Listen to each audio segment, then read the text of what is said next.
remember what was on the sheet? What were you coloring? Remember what you saw in the coloring? Daniel, did you get the color? Your hand was hurting? Okay. You want to look at that? What do you see there? There's people there, that's right. And are the people being nice to one another?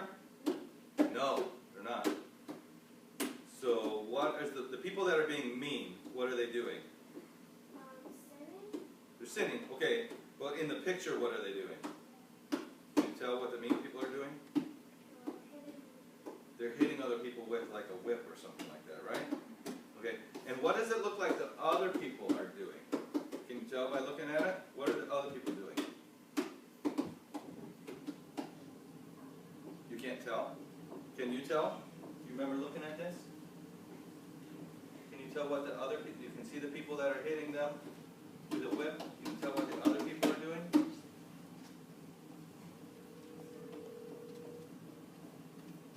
Is it hard to tell? Okay.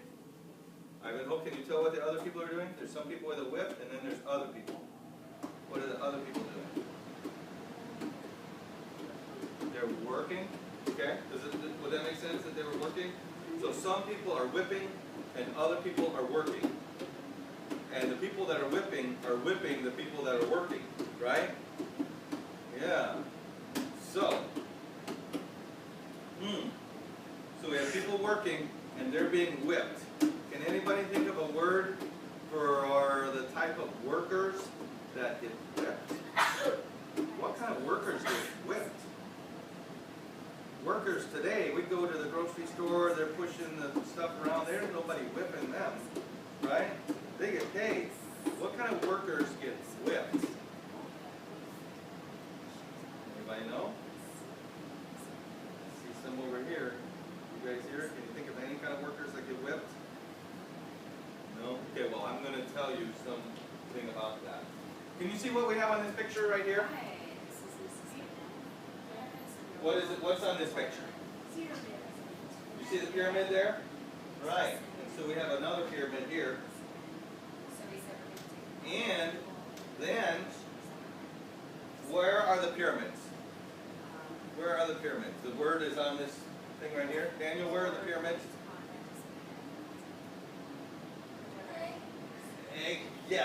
Egypt. Have you ever heard the word Egypt before? You haven't? There's still a country in the world called Egypt. So if you went to Egypt today, you know what you would see? You would see some pyramids. So pyramids are in Egypt. Now, a long time ago, we learned about Abraham. How many remember Abraham in the Bible? Abraham had a son named Isaac. Do you remember Isaac? Maybe. There's not as much in the Bible about Isaac as there is about Abraham. Then Isaac had a son, and his name was Jacob. Right? Jacob had another name.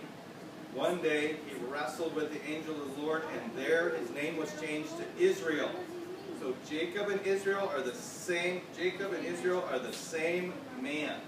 Does anybody know or remember how many sons Israel had? Or how many sons Jacob had? They turned into the tribes of Israel. How many tribes of Israel? How many sons of Jacob? Same phrase. Anybody know? Okay. One of these guys over here knows. Should we let Moses tell us how many? Okay, Moses, how many sons did Jacob have? 12. That's a lot of sons, isn't it? Now his 11th son, his name was Joseph.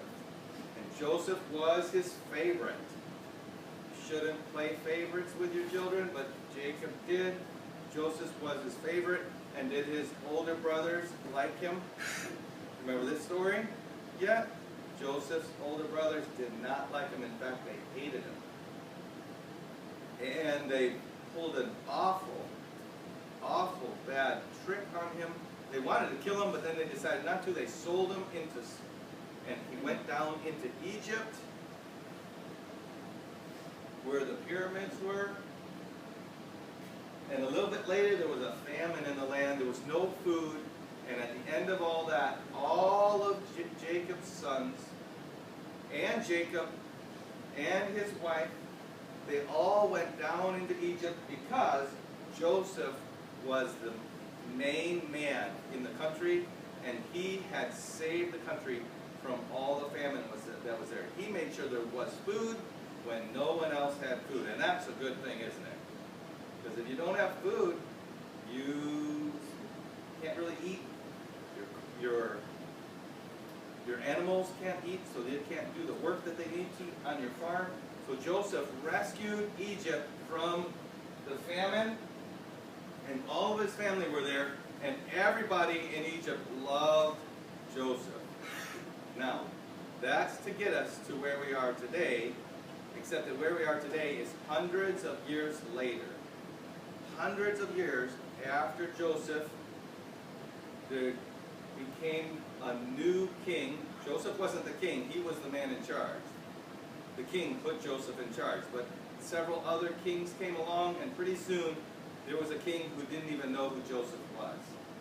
And this king was looking out across his country. He was probably standing on the porch looking across his country, and he saw his people, and he saw all of the sons of Israel. They had wives and they had children, and several hundred years later there was lots and lots of them. And he started thinking, these people, they might even be stronger than us. We need to figure out a way to make them work for us. And so they did several different things, and by the end of it, all the children of Israel were slaves. Have you ever heard the word slave? No? Well, a slave is somebody that works for somebody else, but they don't get paid. If they don't work hard enough, what happens to them? They get the whip. Okay? So these people are not just workers, they're slaves. And we don't know exactly everything, but we know they built cities. They might have built this pyramid or those pyramids. Those don't look that big on this piece of paper, do they? But let me tell you, you see that there's lines across there? And each line is a big rock. And I have a picture of Mrs. Vogelin standing next to that rock, and the rock is about this tall, about up to her shoulder. One rock.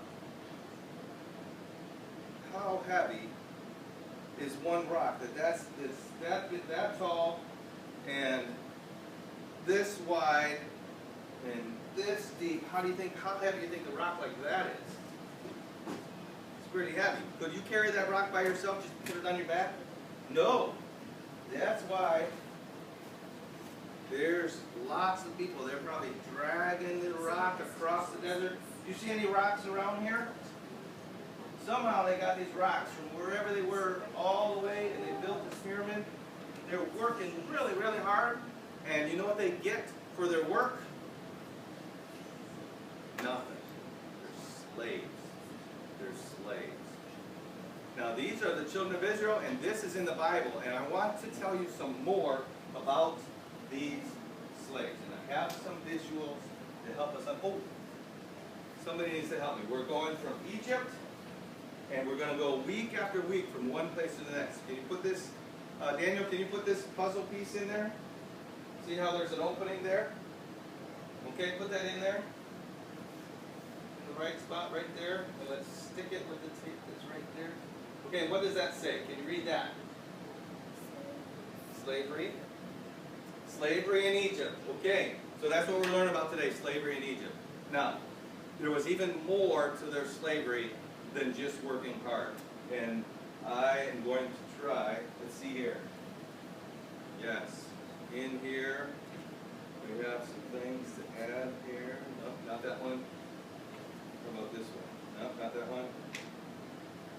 The first thing that I want you to know, the next thing, first thing to know about being in Egypt as slavery, is that they were sold. So, what happens when you sell something? You have something and you sell it. What happens? someone else takes it. But you normally trade, right? You have 50 cents, and you go, probably need more than 50 cents. You have $1, you go to the store, you say, I have $1, you have candy, let's trade, right? And so you sell your $1 for a piece of candy, they sell their candy for $1. There's an exchange. But when you're a slave and you sell things, it doesn't turn out the right way. The people, the Egyptian king, he promised the Israelites that they would have food and good things if only they would sell them other things. And pretty soon, protection, pretty soon they sold everything they had. And then did they have anything else? They didn't have anything else for the things that the king of Egypt promised them. And then they said, well, we still want your protection. We have to be able to live.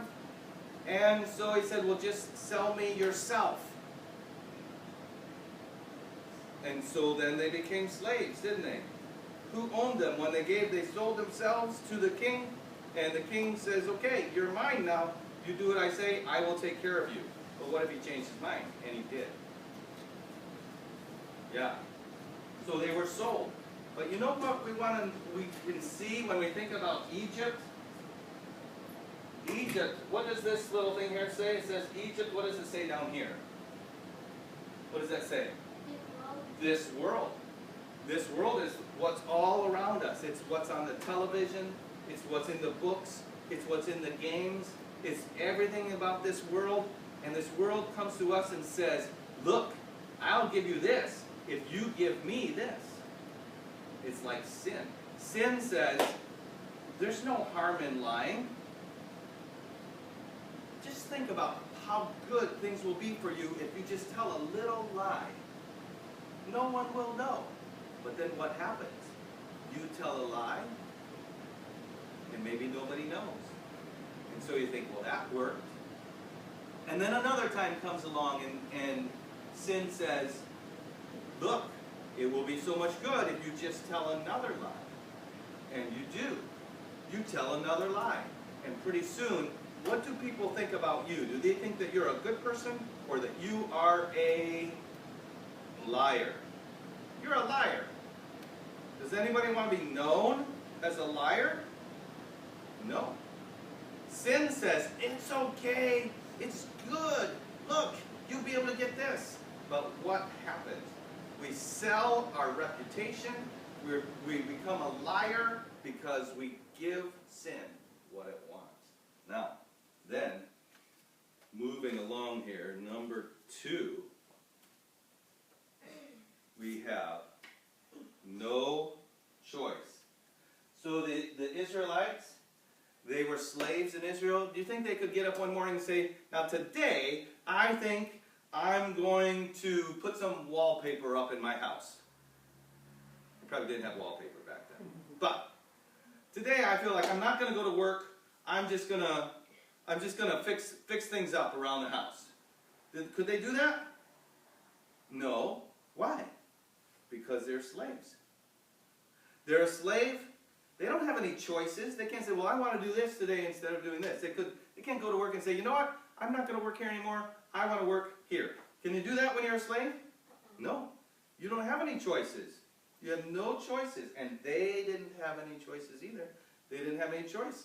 They get up, probably meet up somewhere, and they had to walk along till they got to the place where all the rocks were, or they had to go find mud and put it together with straw and make bricks so they could build a city. How much bricks does it take to build a whole city? Look at this. We have 1 brick, 2 bricks, all kinds of bricks here. Could you imagine if you had to make these bricks by hand? And then make enough for a whole wall around a whole city and all the houses inside the city?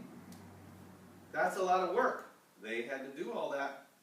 They didn't have any choice. They couldn't say, I don't want to do that today. They had no choices. And sin, the world, does the same thing to us. It doesn't give us any choice. Pretty soon, when we're young, we do something wrong and it's funny, it's cute, people laugh at it. But the older we get, we keep playing around with sin, and pretty soon it doesn't let us have any choice.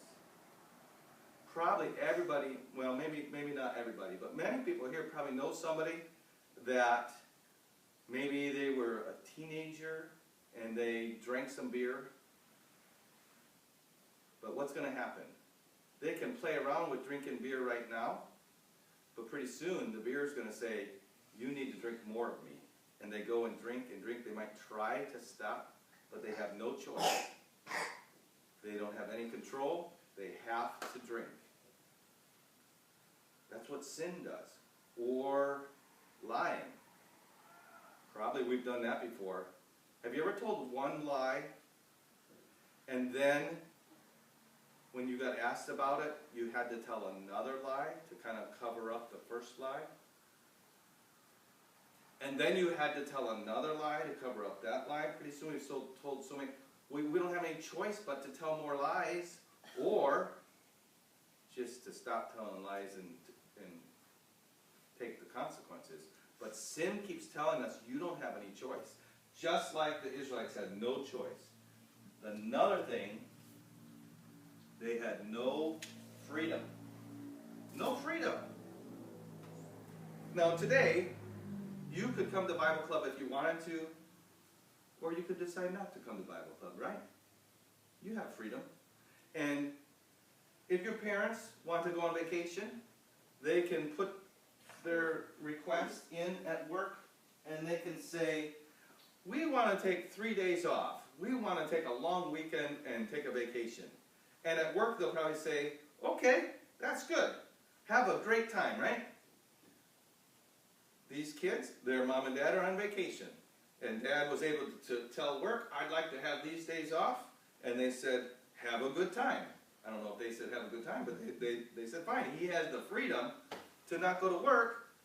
He has to go back to work. But he had the freedom to do that. The Israelites, it came time down the road, many years later, they said, we would like to go for 3 days and do something. You know what they told them?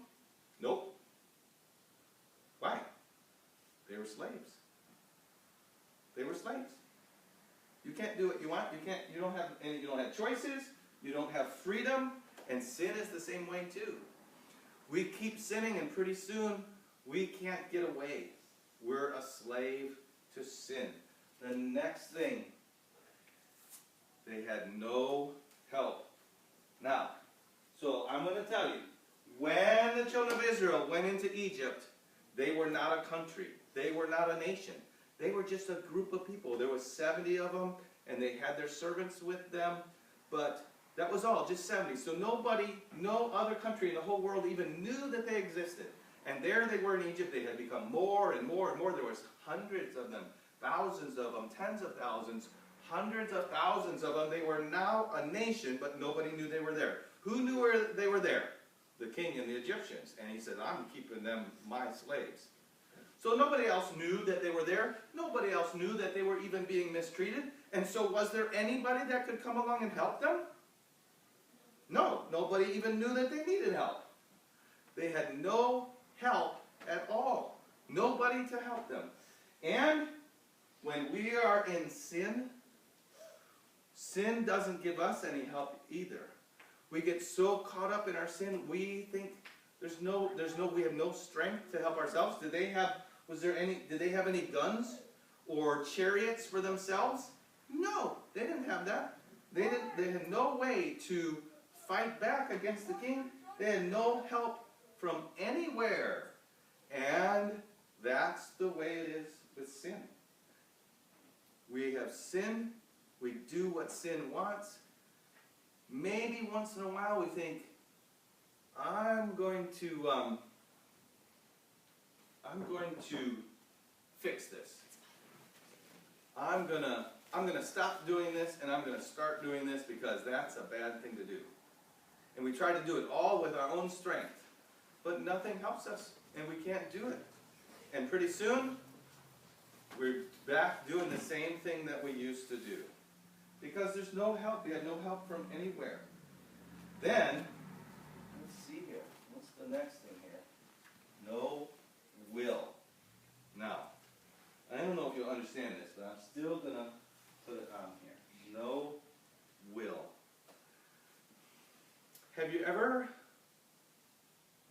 tried to do something for so long and then just decided, I don't even care anymore. I can't get it done. I can't do it, so I'm not going to try. Yeah, that's no will. So the children of Israel, they were in Egypt. You would think maybe they would call out to God for help, but they didn't. Not for a long, long time. They should have known that how God took care of them, how God sent Joseph into the land of Egypt. But the children of Israel, all those people, they were slaves, and they didn't even try not to be slaves. They just did the same thing over and over and over again. They must have thought, well, at least we have food. At least there's a place for me to sleep. And so I guess this is the way life is for me.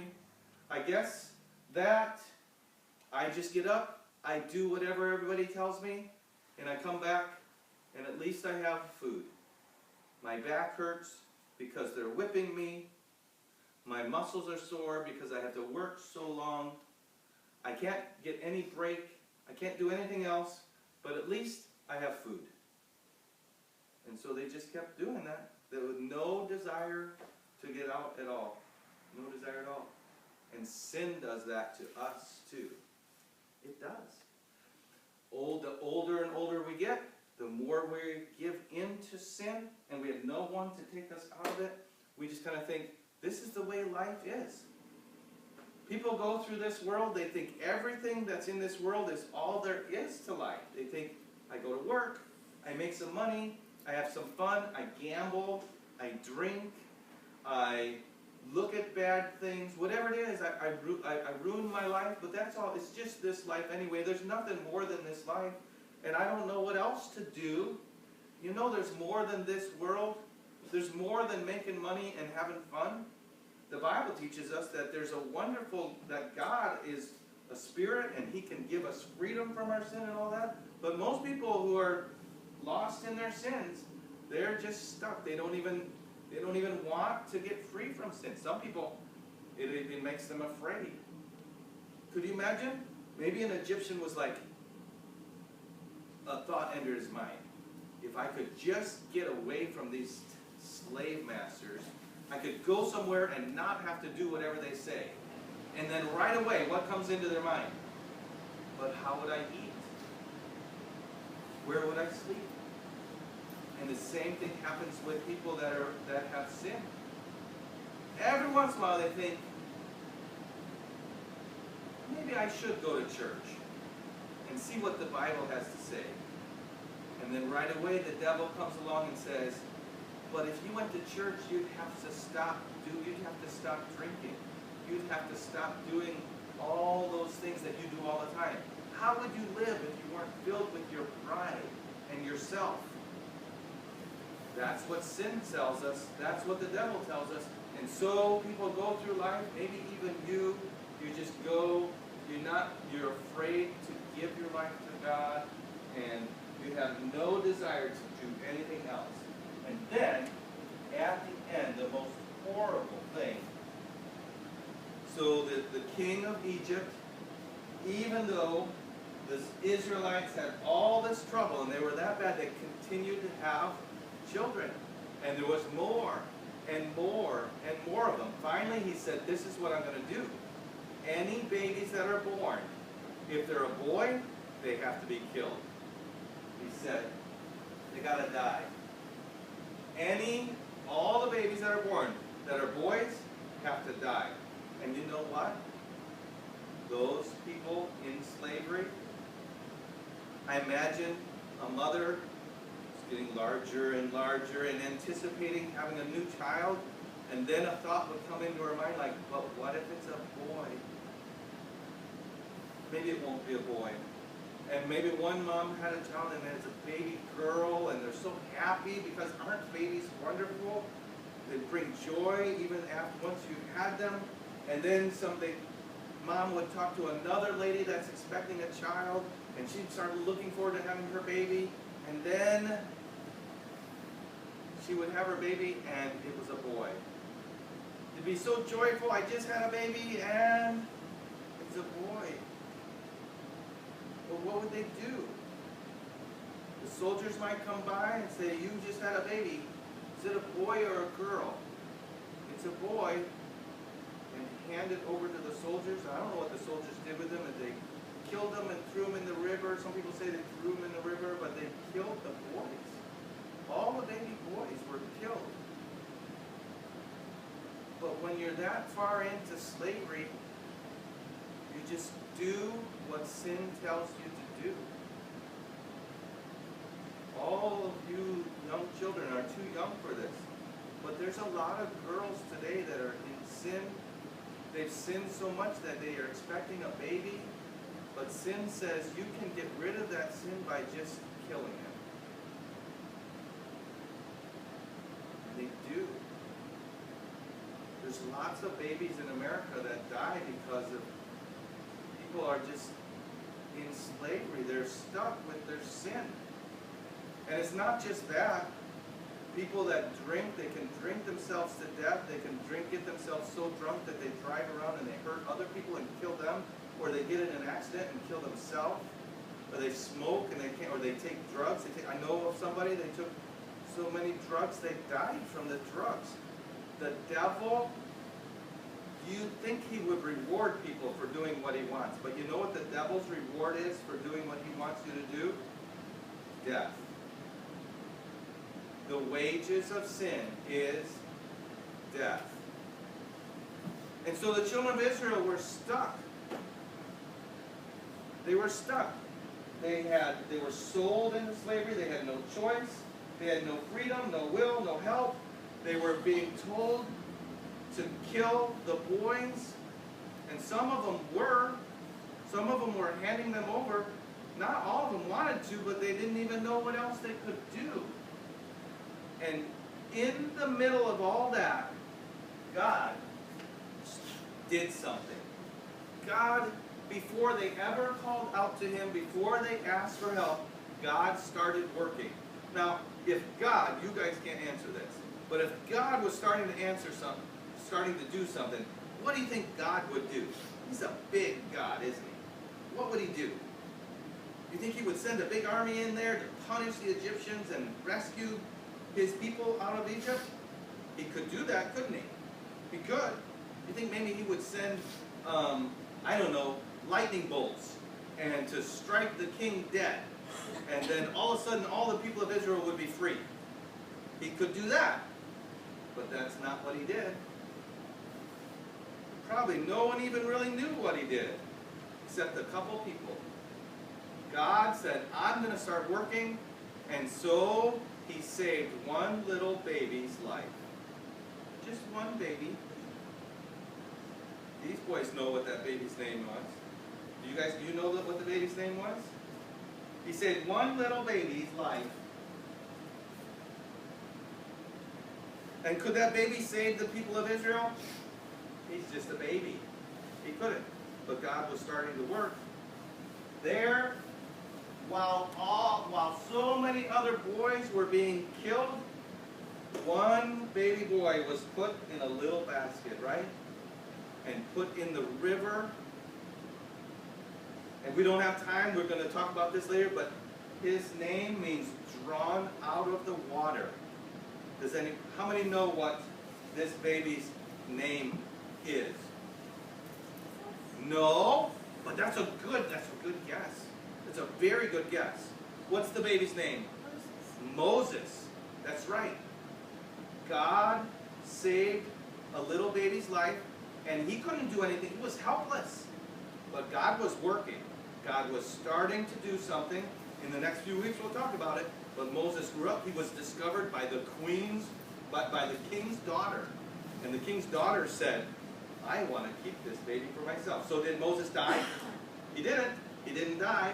He grew up in the king's house with all the education and the food and the training of the king. And then God sent him away, took him away. It was so much later when he finally came to help them that the people of Israel probably didn't even know where he came from. But God was doing something, even though all the rest didn't know what was going on. God was working. And in our lives, God's been working before we even were born. before we were born. We have sinned. We're slaves to sin. But a long time ago, a little baby came, right? And his name was? No, for us, what's the baby's name? Jesus, that's right. That's right. And Jesus did everything so that we can be freed from our sin. So, I want you to ask yourself and think about this. How many of you are slaves to your sin? You don't need to raise your hand, but just think. Are you slave? Do you do what sin wants you to do all the time?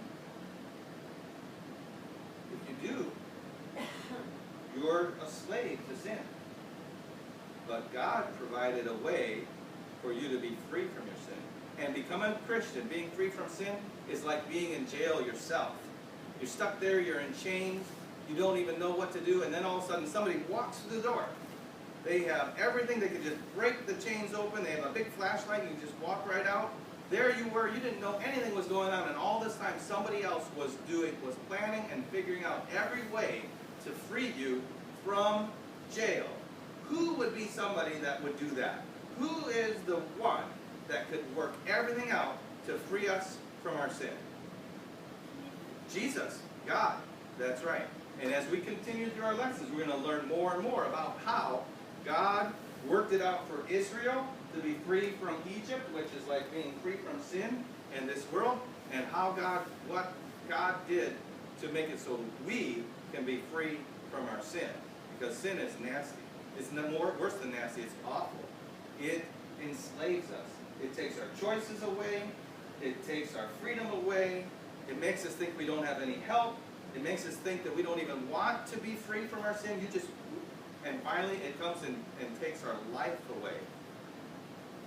And then it sends us to hell. But God has a way so that we can be free from our sin. And it's through Jesus.